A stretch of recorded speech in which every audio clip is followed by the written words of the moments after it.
IAS के exam में कभी एक सवाल आता था कि गांधी जी कब पैदा हुए, कस्तूरबा उनसे कितनी बड़ी थी, एनसीएम और सीडीएम नॉन कोऑपरेशन मूवमेंट असहयोग आंदोलन और सिविल डिसोबीडियंस मूवमेंट की तारीख क्या है। बच्चे रोज रटते थे, याद करते थे और पेपर में जाकर वॉमिटिंग करके आते थे। आप और मैं ऐसे ही पास हुए हैं।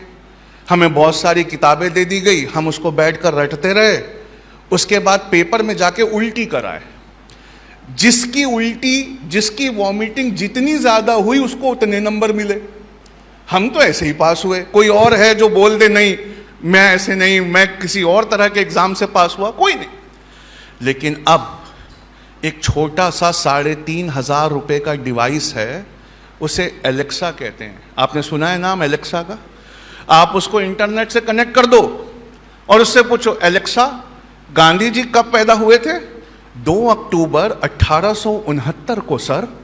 एलेक्सा कस्तूरबा गांधी जी से शादी के वक्त कितनी बड़ी थी? 2.25 साल बड़ी थी सर। एलेक्सा एनसीएम कब हुआ था? 1921 सर।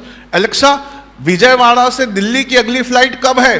रात को 8:30 बजे sir. Alexa civil disobedience movement कब हुआ था? सर सिविल डिसोबीडियंस मूवमेंट 1931 में हुआ था सर। मतलब सुनो, इंफॉर्मेशन वॉज एजुकेशन, लेकिन अब वो इंफॉर्मेशन फ्री में है और इंटरनेट पे अवेलेबल है, जिसको मशीनें हमसे अच्छा पढ़ सकती है।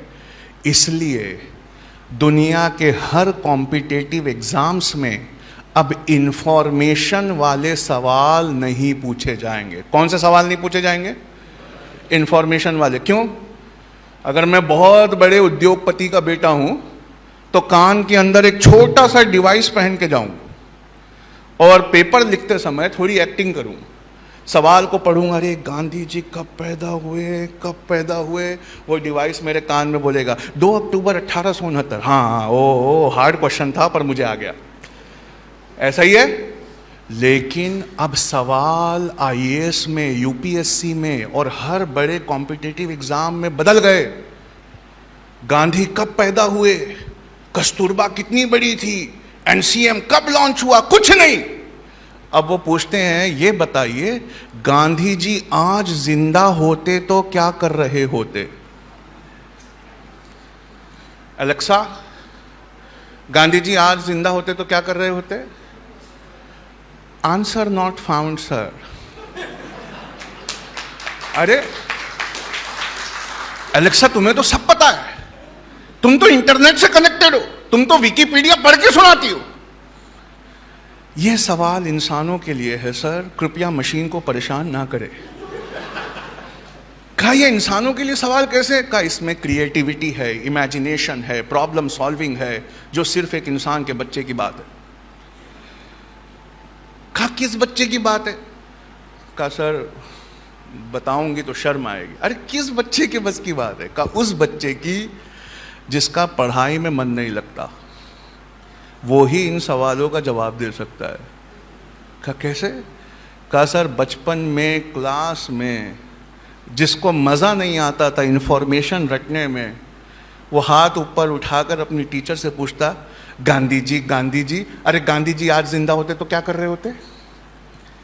ये सवाल वो ही बच्चे सॉल्व कर सकते हैं सर। अब सुनिए, जो बच्चा 2nd रैंक आया था इंडिया में, वो मेरी क्लास से था, उसने क्या खूबसूरत जवाब लिखा था। उसने लिखा, गांधी जी अगर आज जिंदा होते तो मुसलमानों की तरफ से सीएए के खिलाफ लड़ रहे होते, तो हम उन्हें अपने देश से निकाल देते, पर वो पाकिस्तान जाकर भी चुप नहीं होते, वहां हिंदुओं की तरफ से लड़ते, तो पाकिस्तान उनको वहां से निकाल देता, तो हम अमेंडेड सीएए में गांधी जी को दोबारा नागरिकता देते। गांधी जी सुप्रीम कोर्ट में किसी वकील को नहीं करते, क्योंकि बापू खुद बहुत अच्छे वकील थे। गांधी जी बनिया थे, जीएसटी समझते, पेट्रोल की बढ़ी हुई कीमतों के खिलाफ वो दूसरा दांडी मार्च निकालते। गांधी जी का एक ट्विटर अकाउंट होता, एक यूट्यूब चैनल होता, फेसबुक पे उनके सबसे ज्यादा सब्सक्राइबर होते और ट्विटर पे ओबामा उनको फॉलो कर रहे होते। ऐसी पढ़ाई को आप सेकंड रैंक नहीं देंगे तो क्या देंगे? इसका मतलब जो एलेक्सा नहीं कर सकती, उस तरह इंसानों के बच्चों को अब पढ़ना होगा। यानी गांधी जी को पढ़ते वक्त हमें कस्तूरबा बन के पढ़ना होगा। यानी अल्लाह के रसूल सल्लल्लाहु अलैहि वसल्लम की सीरत को पढ़ते वक्त दुनिया के हर बेहतरीन इंसान की सीरत से कंपेयर करना होगा और फिर